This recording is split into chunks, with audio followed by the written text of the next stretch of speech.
जौनपुर में 3 दिवसीय महोत्सव का आज समापन होगा। इसमें सीएम योगी आदित्यनाथ शामिल हुए। महोत्सव में मंत्री गिरीश चंद्र यादव, जौनपुर के डीएम समेत कई लोगों ने सीएम का स्वागत किया।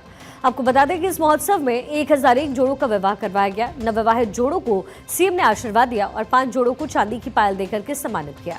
इसके बाद योगी ने मंच से भाषण शुरू किया। उन्होंने कहा कि प्रदेश में सरकार 4 लाख शादियां करवा चुकी है। 1001 नवदंपति जोड़ों को आशीर्वाद देते हुए खुशी है। सीएम ने कहा कि इस जौनपुर की ये पहचान है। जौनपुर को स्मार्ट सिटी हम बनाएंगे, जल्द ही इसका मास्टर प्लान बनाकर के लागू करेंगे।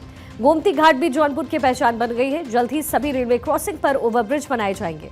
चौकिया धाम जौनपुर से विंध्याचल धाम मिर्जापुर तक जल्द ही 4 लेन सड़क चालू होगी। सीएम योगी ने यह भी कहा कि पहले सामूहिक विवाह योजना का मजाक उड़ाते थे, कहते थे कि ये गरीबों के लिए है। हमने 35,000 रुपए देने का निर्णय लिया। सीएम ने कहा कि गांव में अच्छी सड़कों का जाल बिछ रहा है। आज जौनपुर में आया हूं और इसका अपना इतिहास है। यहाँ की इमरती विश्व प्रसिद्ध है। यहाँ की इमरती की मिठास पूरे देश भर में फैल रही है।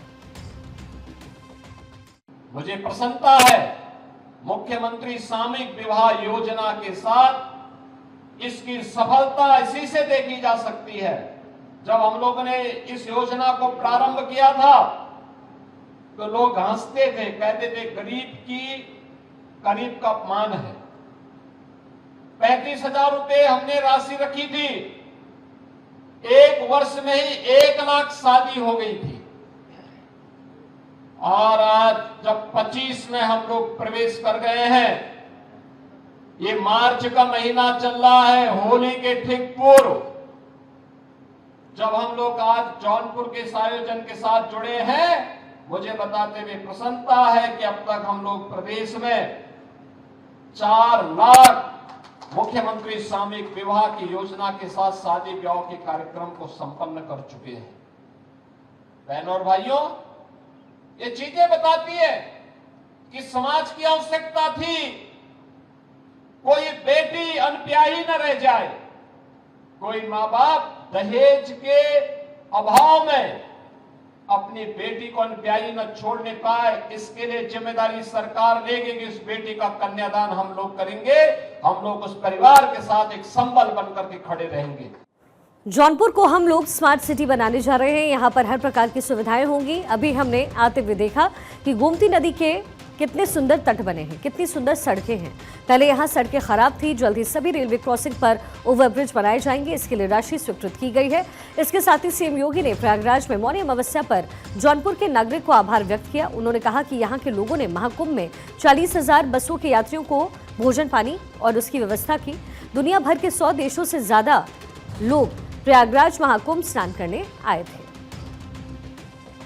जौनपुर में अनेक विकास के कार्यक्रमों को आगे बढ़ाने का काम चल रहा है। चाहे वह जाफराबाद जौनपुर में एक फ्लाईओवर बनाने का काम हो, चाहे वह जौनपुर से जाफराबाद सुल्तानपुर लखनऊ रेल सेक्शन के जौनपुर सिटी के उत्तर में एक संपार फाटक पर भी एक फ्लाईओवर बनाने का कार्य हो, या जौनपुर अकबरपुर मार्ग को इसमें इस मार्ग के निर्माण का 4 लेन का यह मार्ग नेशनल हाईवे का, इसका निर्माण कार्य भी युद्ध स्तर पर चल रहा है और 216 करोड़ रुपए इस कार्य के लिए पहले दिए जा चुके हैं। और दोनों उपरिगामी सेतु के लिए भी 169 करोड़ और 92 करोड़ रुपए की राशि पहले ही स्वीकृत की जा चुकी है।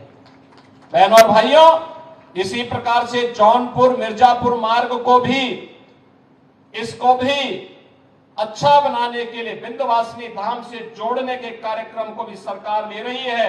और मुकरा बादशाहपुर में एक बाईपास निर्माण के कार्यक्रम को भी सरकार तेजी के साथ आगे बढ़ा रही है। और अकेले जौनपुर में इस समय 17 पुल सरकार ने स्वीकृत किए हैं। पुल का मतलब जो जोड़ने का काम करता है। 17 स्थानों पर जौनपुर की कनेक्टिविटी को बेहतर करने का काम सरकार कर रही है। वहीं सीएम योगी ने कहा कि जौनपुर ने कई क्षेत्रों में नाम रोशन किया है। जगत गुरु रामभद्राचार्य को लेकर उन्होंने कहा कि गुरु जी ने जौनपुर की अलख पूरे देश में जगाई है। जौनपुर के ही रविकिशन जी हैं, जो गोरखपुर से दूसरी बार सांसद बने हैं। जौनपुर के विकास कार्य के लिए कोई कमी नहीं होगी, मैं वचन देता हूं। जौनपुर महोत्सव में सामूहिक विवाह कार्यक्रम में भाग लेने के बाद शहर में आए मुख्यमंत्री ने सबसे पहले राजशाह तालाब गंजारी में बन रहे अंतर्राष्ट्रीय क्रिकेट स्टेडियम का निरीक्षण किया। इसके बाद सीएम योगी वाराणसी के सर्किट हाउस में अलग अलग विभाग के अधिकारियों के साथ कानून व्यवस्था और विकास परियोजनाओं को लेकर के अहम बैठक करते नजर आए। उत्तर प्रदेश सीएम का ये जो वाराणसी का दौरा है बेहद महत्वपूर्ण माना जा रहा है। 2 दिवसीय वाराणसी के दौरे के दौरान वो काशी के अलग अलग धार्मिक स्थल पर दर्शन पूजन करने के लिए भी पहुंचने वाले हैं।